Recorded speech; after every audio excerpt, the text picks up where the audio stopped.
بدچلن عورتوں کی پہچان کیسے کی جائے؟ ہر مرد اس ویڈیو کو لازمی سنے۔ بدچلن عورت کی 3 نشانیاں۔ مولا علی علیہ السلام کا فرمان۔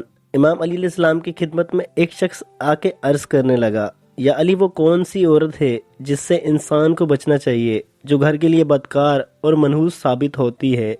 جیسے ہی یہ پوچھا گیا تو مولا علی علیہ السلام نے فرمایا، اے شخص جس عورت میں 3 عادتیں ہوں اس سے بچو۔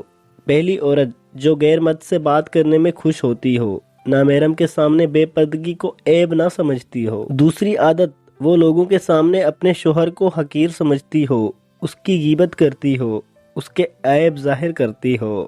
اور تیسری عادت وہ اپنے تھوڑے سے فائدے کے لیے بار بار جھوٹ بولتی ہو، اپنی اولاد کی پرورش کی فکر نہ کرتی ہو، اور دوسروں کے گھروں کو دیکھ کر اپنے شوہر کو مفلسی کا طعنہ دیتی ہو۔ یاد رکھنا، جس عورت میں یہ 3 عادتیں ہوں تو اللہ عزوجل اس عورت کی کوئی بھی نیکی قبول نہیں کرتا، اور یوں وہ عورت دنیا اور آخرت میں رسوا ہو کر دوزخ پہنچ جاتی ہے۔ ناظرین، امید کرتا ہوں آپ کو یہ ویڈیو ضرور پسند آئے گی۔ ناظرین، اس ویڈیو کو لائک کریں اور مجھے کمنٹ کر کے ضرور بتائیں کہ آپ کو میری یہ ویڈیو کیسی لگی، اور میرے چینل سمجھ ٹی وی کو سبسکرائب کریں اور ساتھ موجود گھنٹی کو ضرور دبائیں۔